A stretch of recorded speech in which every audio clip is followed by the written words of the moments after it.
All right, what's going on, everybody? It's your boy Eddie D. Williams. Welcome to another brand new episode of Just Talking About. Certainly glad to be among you guys. We are presented by Rebirth Publishings, the publishing arm of my adult superhero romance thriller saga, The Affinity Saga, with book one, the three-time award-winning Affinity Theory, and book two, Echoes, available in the Affinity Saga store. Just go over to the store at your earliest convenience to get your copy of the Affinity Theory and Echoes. Listen, I was supposed to go live earlier today around 11:30, but I had to go get my car out the shop. Thank God my car came back today. So happy to be back on these mean streets.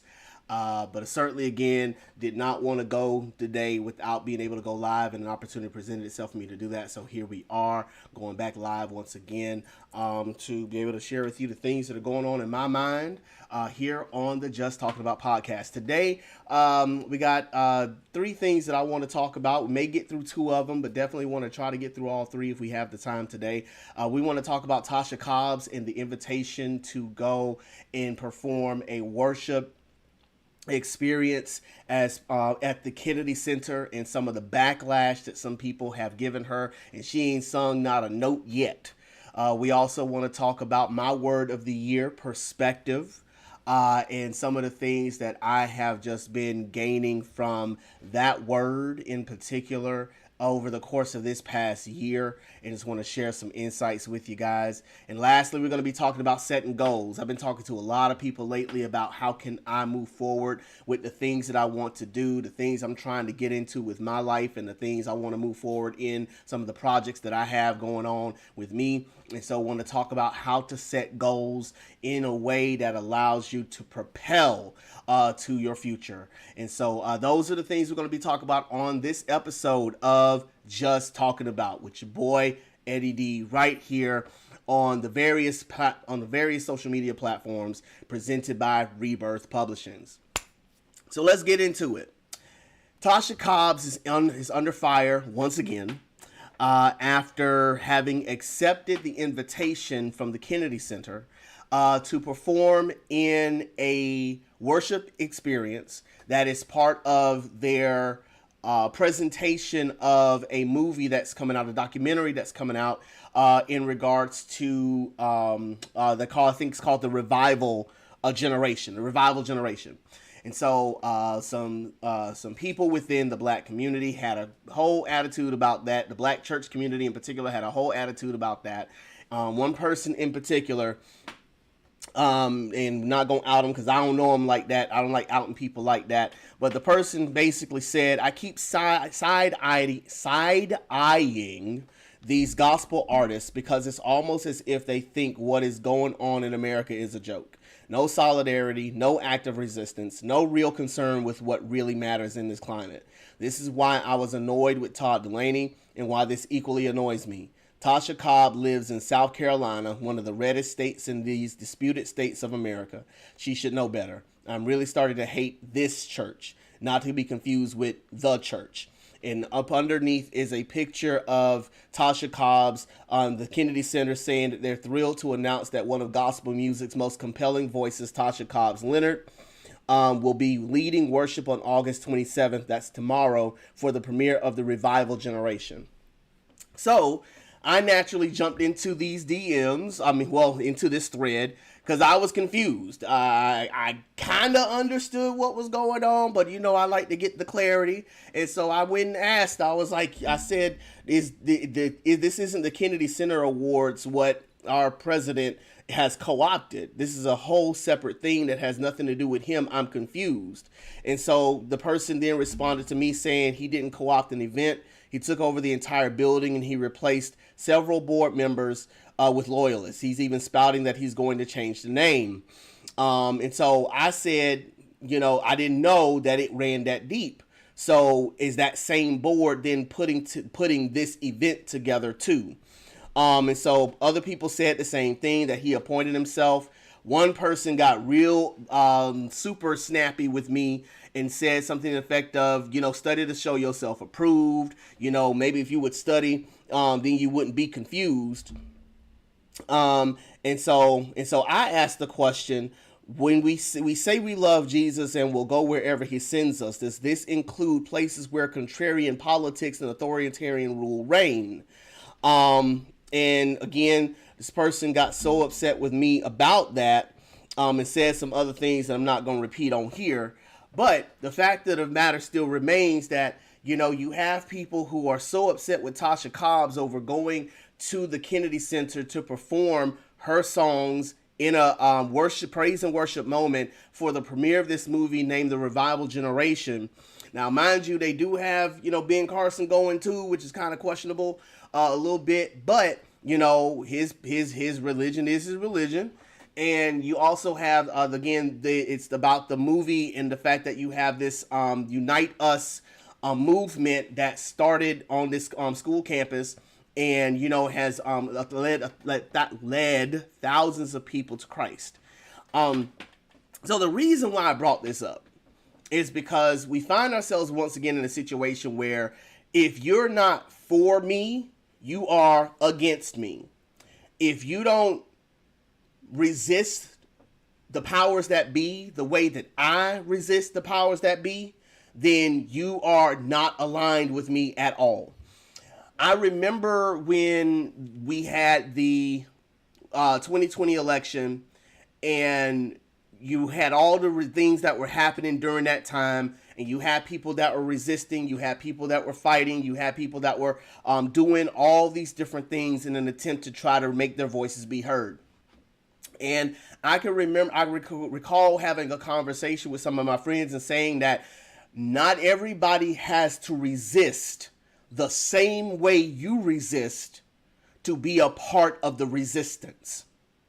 And I think that for some people, like the person and persons like him who were talking to me in this chat, they feel like if you're not resisting the powers that be the way that they're resisting the powers that be, then you are not a part of the resistance at all. Everyone can't be the same thing the same way at all times. And there are ways to resist, the powers that be and the things that they're spouting and the things they're trying to put in action. That is their lane. That's your responsibility. That's your part of the movement. Every part of the movement doesn't look the same. Every part of the resistance doesn't look the same, but it doesn't mean that you're not a part of the resistance. That's number one. I can't judge a person for resisting the move, for resisting the way that they're resisting, as long as their resistance is founded upon the same principles. If we're on the same team, we're on the same side. Everybody can't be the point guard. Everybody can't be the shooting guard. Everybody can't be center. We go to football. Everybody can't be the quarterback. Everybody can't be the running back. Everybody can't be the wide out. Everybody can't be the front line. Everybody can't play defense. You got to play your part of the resistance.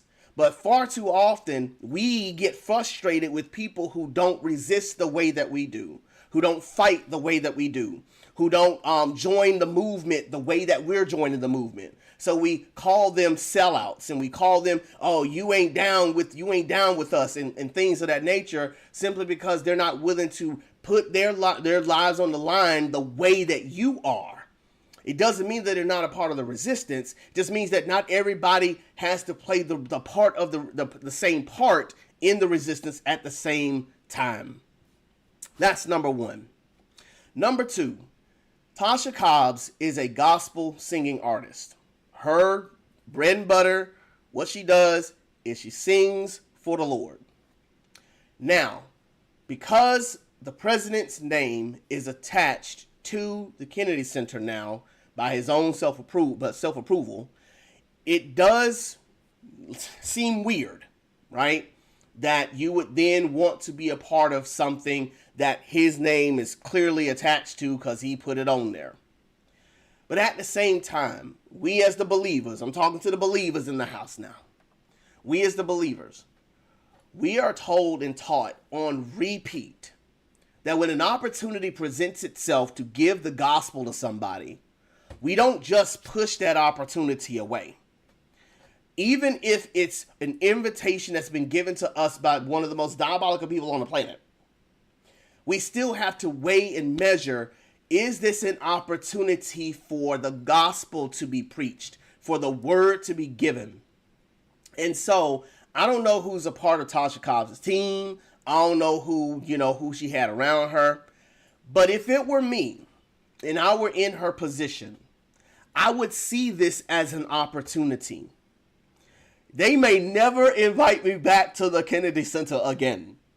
But you best believe, while I am there, I'm going to tell y'all about yourselves in the name of Jesus.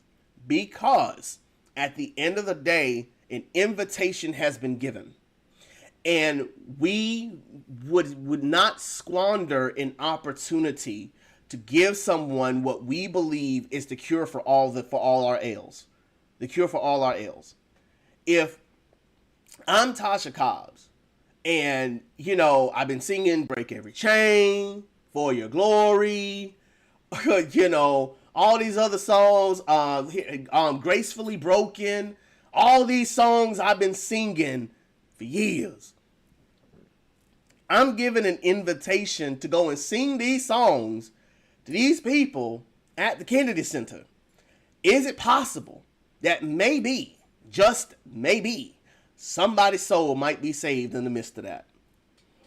Which brings me to the biggest point of all. I feel like we as a people, I'm talking to the believers in the house. I'm talking to the believers. I feel as though in this moment, in this season, for some of us, we have put our politics above people. We put our politics above the faith. We forget that the end game for all believers is that God be glorified. And we forget that he has put us on mission to help save souls. Not that we're doing the saving, but it's him that's doing the saving. But that we present the gospel so that somebody's soul can be saved. That was the last thing that I had said to the person who was in the chat with me before they decided not to talk to me no more.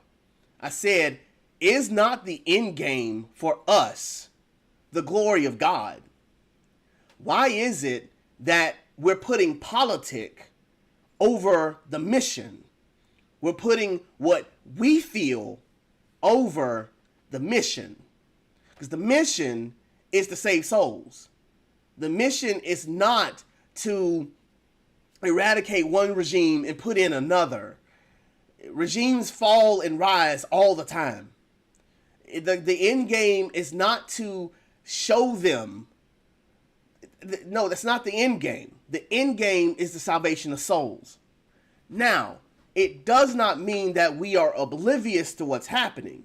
Like I said, let them invite me to the Kennedy Center to sing some songs. Oh, I'm going to sing and I'm going to resist. And y'all are not going to invite me back no time soon. Because I'm going to tell you about yourselves. I'm going to tell you about yourselves. So again, this is in no way saying that if she goes, she should be ignorant of what's happening and not say anything about what's happened. But she also should not just say, no, I'm not going to go because of whose name's attached to it. Man, there's people's names attached to everything, everywhere, all the time. People who have done some heinous things. But we don't say anything, oh, thank you for this nugget. We don't know what the Barclays have done, but we going to go to the Barclays Center. We don't know what, the Staples Center, what the Staples people have done, but we going to go to the Staples Center. We don't know what Mercedes-Benz has done, but we going to go to the Mercedes-Benz Center. And we going to do, if they invite us, we going. We going to go. Lord knows, I wish I could go to Dragon Con like I wanted to this weekend. I don't know what those people at the Dragon Con represent. I don't know what they represent. But Lord knows if they gave me the invitation, and if I could go, I would, but I got to preach on Sunday, so I can't go. But let it be. If you give me the invitation, dadgummit, I'm going. I'm going to go, and I'm going to show out, and I'm going to show you who I am, and I'm going to resist the powers that be while singing these songs For your glory, I will do anything just to see you, to behold you as my king. The king that y'all say y'all serve, but you're worshiping another king in this. Listen, all I'm saying is, couldn't be me.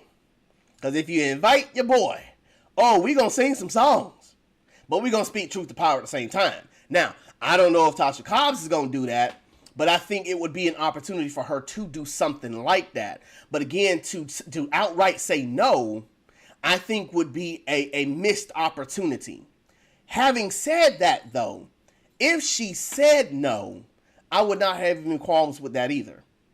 Because my hope and expectation would be that it would be because of who's in power, what's going on, all the things. So she's like, no, I'm not going because I don't want to be a part of that. And that would be her right. Just like it's her right to go and to be a part and to sing songs about the glory of God and all the things. And so I'm again saying all that to say, we as believers, we too would be in a much better place if we could be more nuanced in our zealousness for God, in our zealousness for righteousness. Because far too often we are excommunicating people way prematurely simply because they're choosing a different path of resistance than us. Again, I don't know what she's going to do tomorrow when she goes to the Kennedy Center and has this worship experience with these people. You know, don't know what her set's going to be. Don't know what she's going to say. I wish I could be there for it. Maybe they have a live stream. I'd love to watch it. But at the end of the day, we as the believers will do a far better job praying for her, praying that she would walk in courage, praying that she would walk in strength, praying that she would walk in truth, and then speak those things to the powers that be in a way that will allow somebody's heart to be changed, to be transformed, and to join the resistance, but to do so in a way that glorifies God. Again, we're too quick to write people off as if God can't change a person overnight. We're too quick to cut people off just because of the platforms that they have. We have to give an opportunity for grace, an opportunity for change. We're not praying enough as a body of believers. We're not praying enough as the people of God. Instead, we're spending more time throwing shade and throwing barbs at one another, to the point where I understand why people don't want to be saved. I understand why people don't want to be a part of the kingdom. I understand why people don't want to follow Jesus. Because look at us, man. Like every other week we fighting with each other over something silly, instead of coming together as a people and recognizing that, dude, I ain't got no beef with you. You ain't got no beef with me. We're on the same side. We're on the same team. Why are we fighting against each other? That makes no sense. A house divided cannot stand. What sense does it make us continuously fighting each other? Why are we beefing? Make it make sense. Why are we beefing with each other?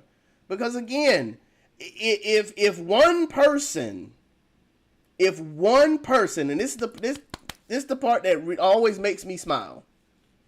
If one person walks out of that room, that auditorium, that place, and says to God, I want to be saved, then the mission is a job well done.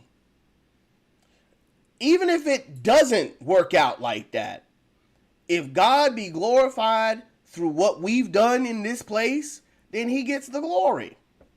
If people's hearts are hardened, he's going to get the glory. If they're softened, he's going to get the glory.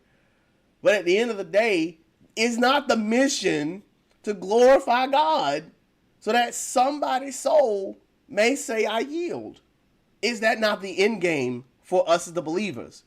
Again, I think we get too wrapped up into,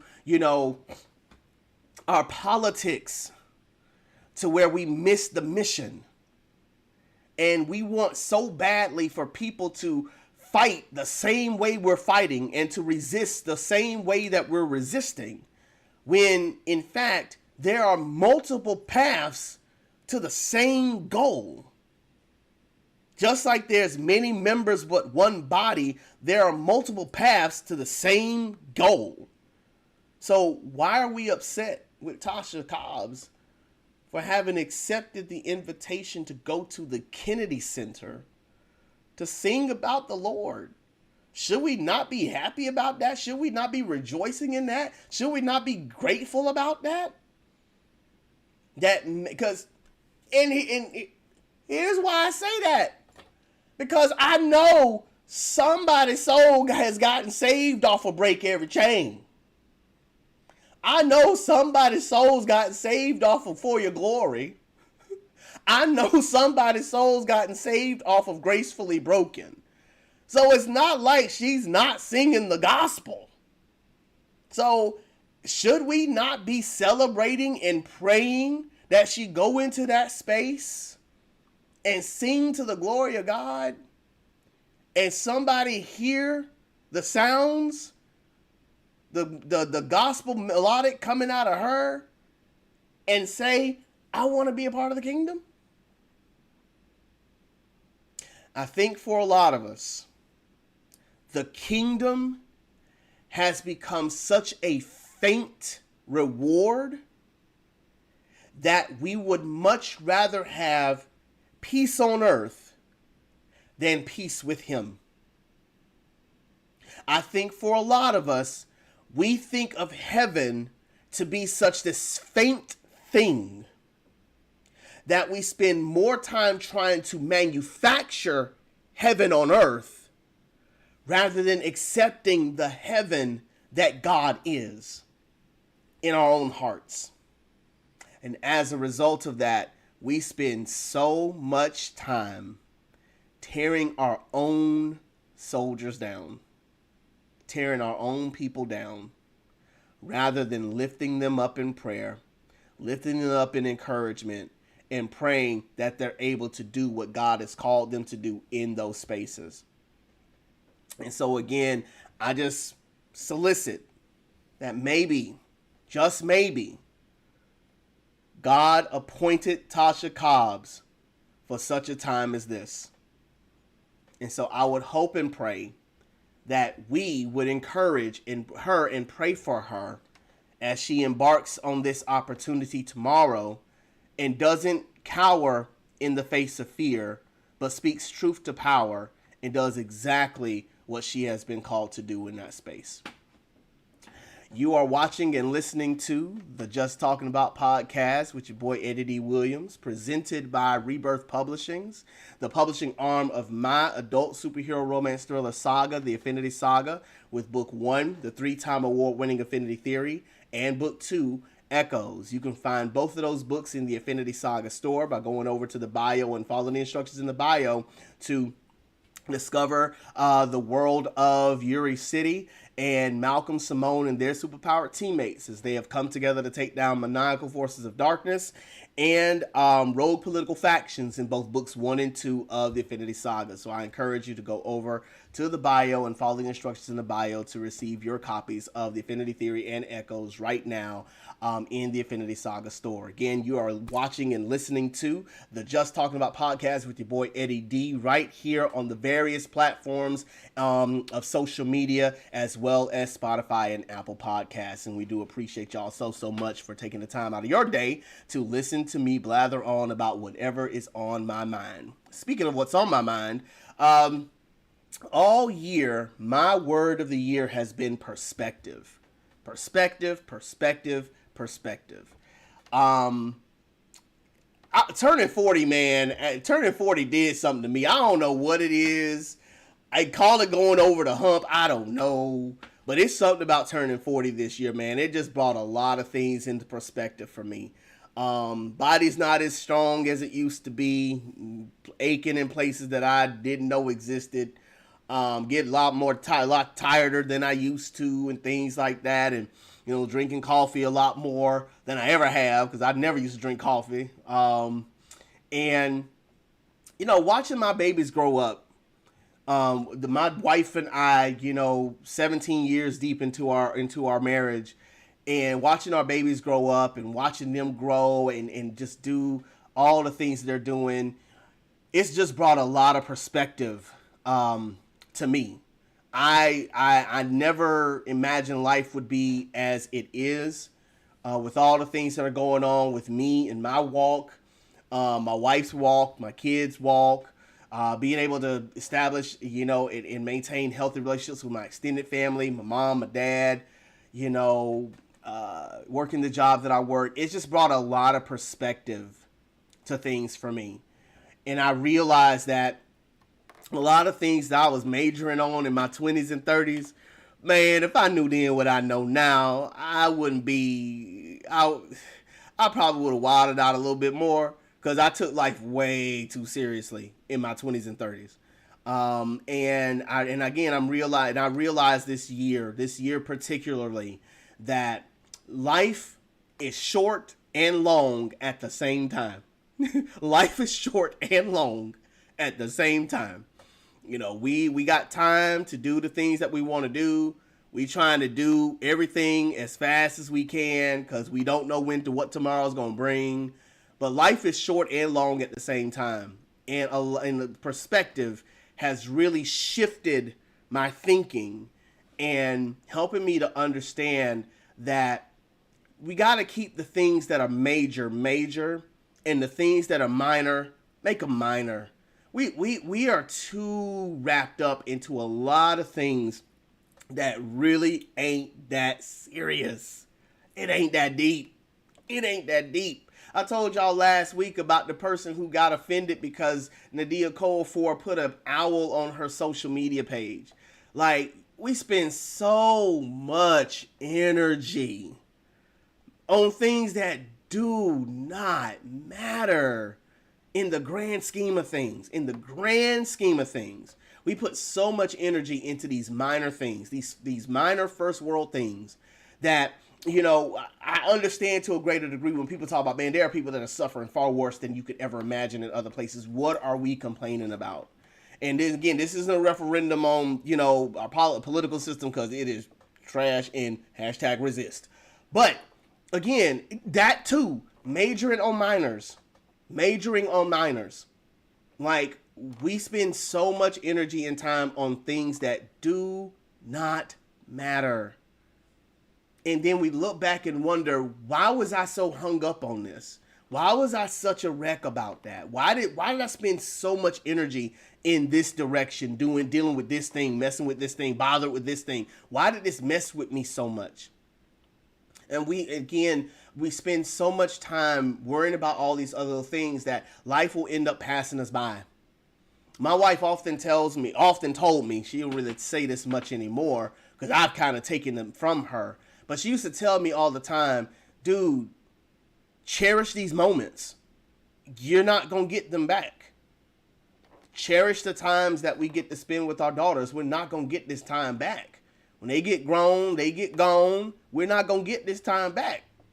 Cherish the time that they want to hang out with us. Cherish the time that they want to be bothered by us. Cherish the times that they want to, hang out with us. Cherish the times that they want to be all up in our space and in our faces, because there's going to be a day where they're not going to want to be in our faces like that anymore. And I took that to heart.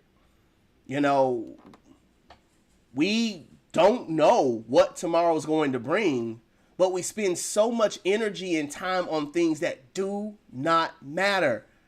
I was talking to a guy earlier today, and he was saying that he's got this project that he wants to work on, but he won't work on the project, but instead he wants to play Madden. I'm like, dude, what is playing Madden going to do for you when it comes to what you're trying to accomplish? Now, if it's your means of downtime, I get it. That's fine. Do what you do. But if you're going week after week after week, not doing the thing that you know you need to do in order to move forward with your life, what is playing Madden going to do for you? You're wasting time. You are wasting time majoring on a minor. I just got to get another game of Madden in. Why? When your dreams are literally dependent on you. You got to make your dream come true. Nobody's going to hand your dream to you. You got to make your dream come true. What are you doing?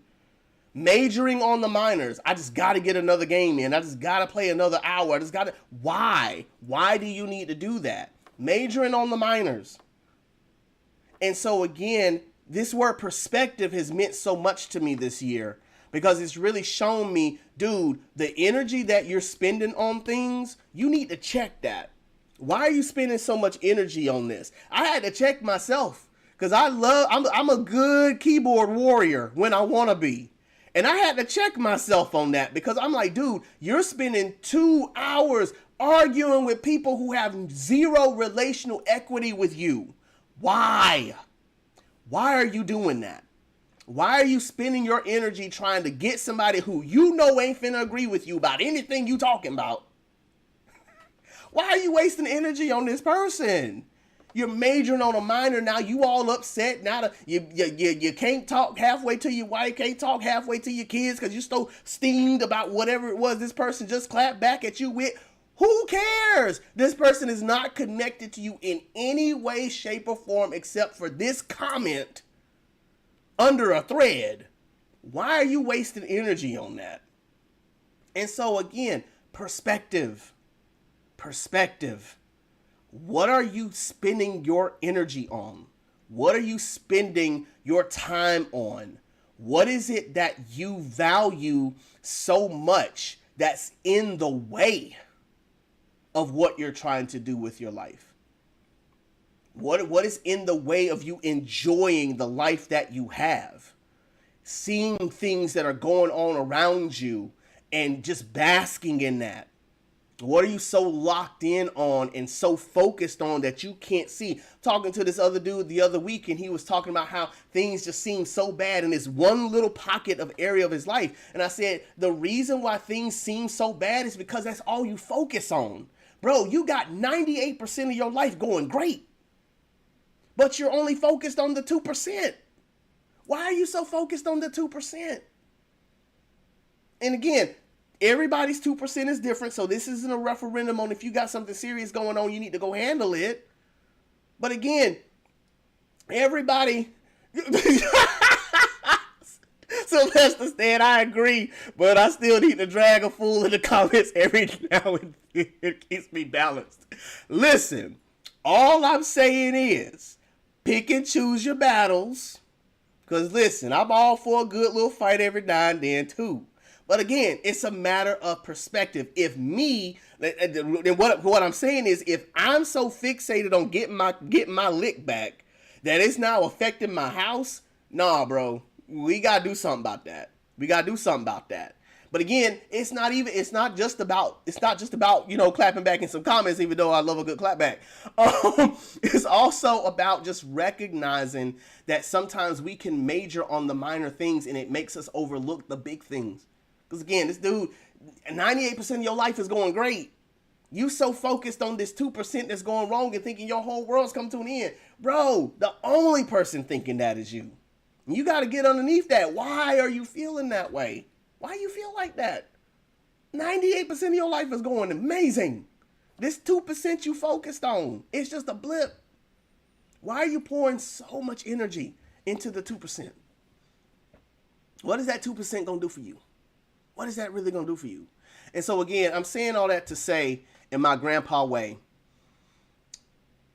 my word of the year has been perspective.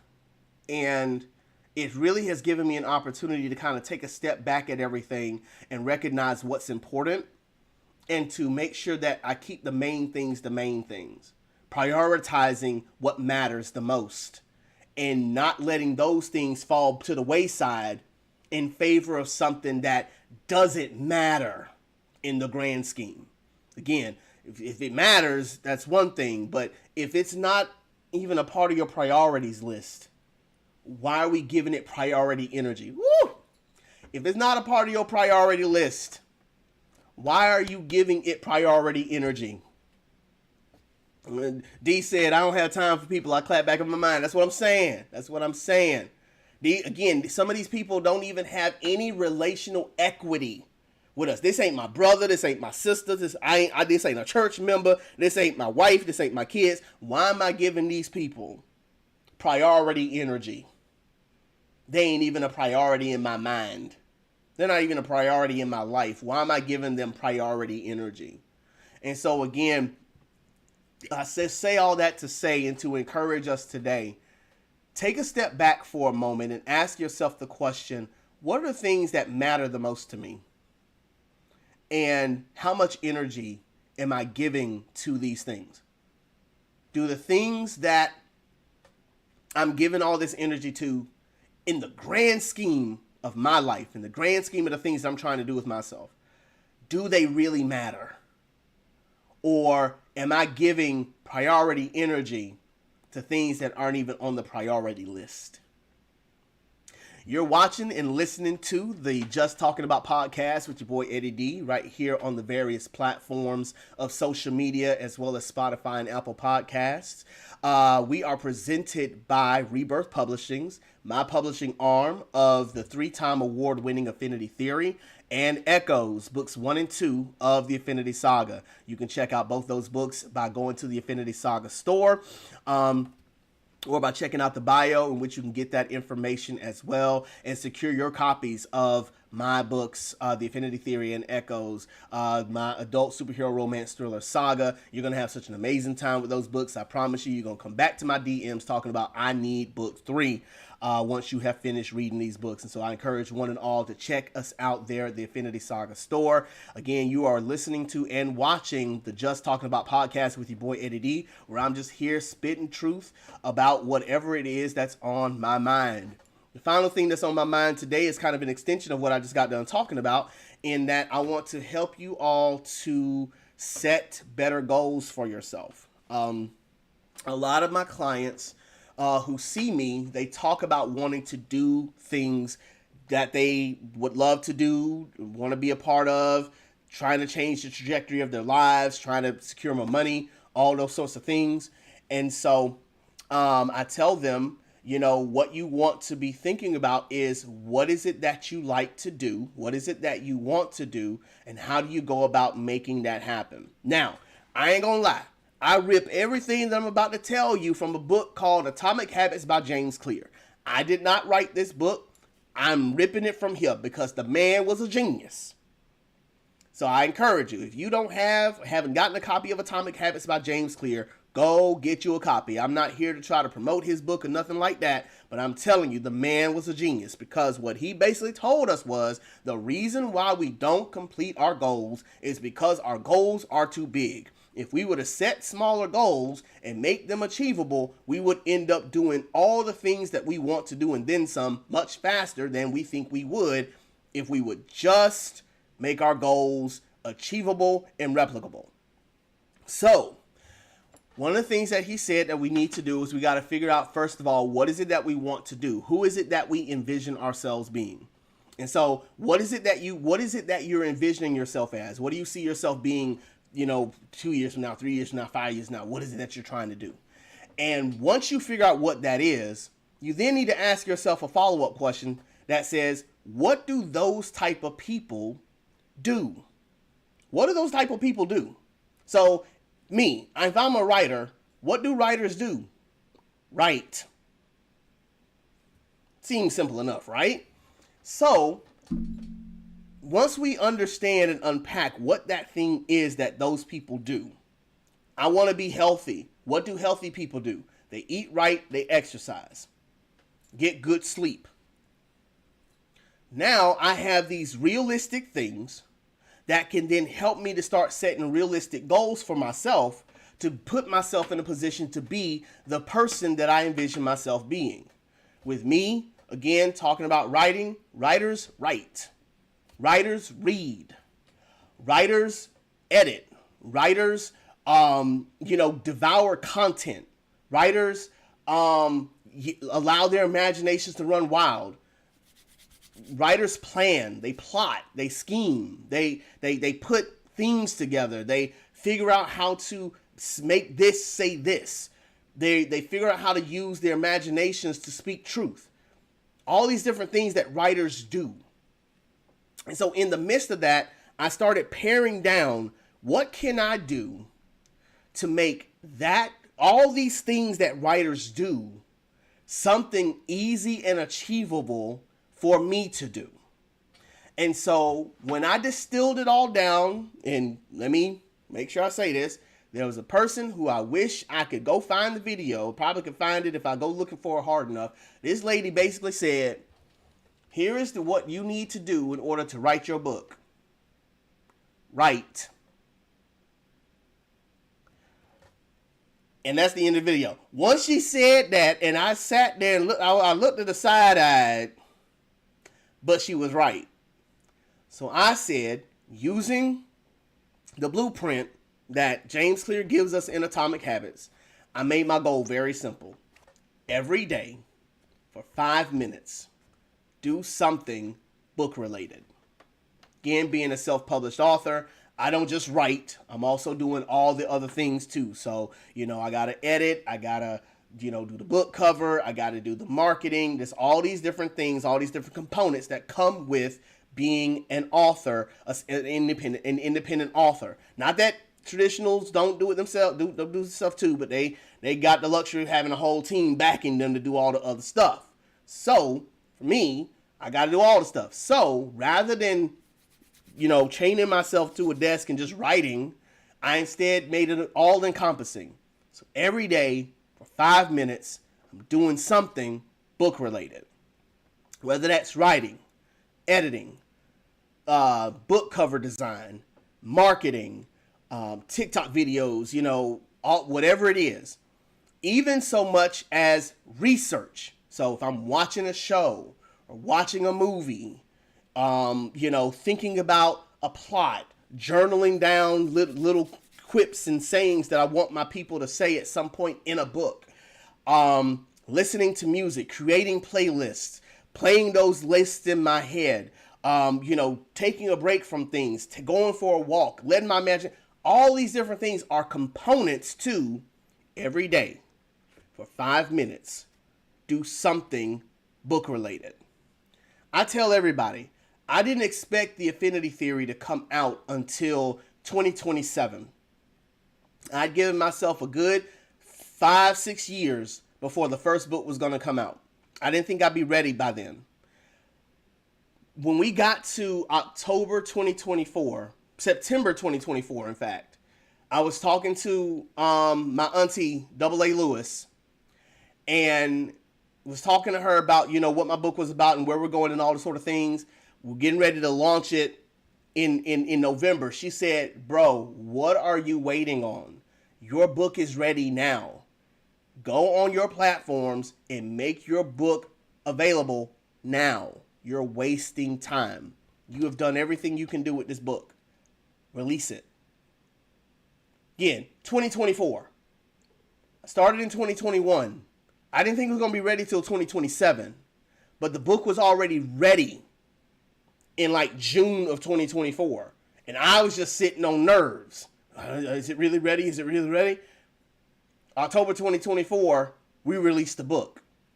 I'm saying all that to say to us today, Atomic Habits, making your goals, making your steps small and achievable and replicable to where every day you're doing something that is pushing you toward your goal, to the point where you may get to your goal years ahead of schedule. I didn't expect book 1 to be ready when it was ready. I didn't expect book 2 to be ready when it was ready. Book 3 is on its way. Book 4 is being written. We talking to my girl D in the box, who's gonna be our screenwriter. I definitely have not forgotten about that. And so all these things that are coming to a head, all those are part of the same system of every day for 5 minutes, do something book related. And so I'm encouraging us today, whatever, y'all, y'all see you, D.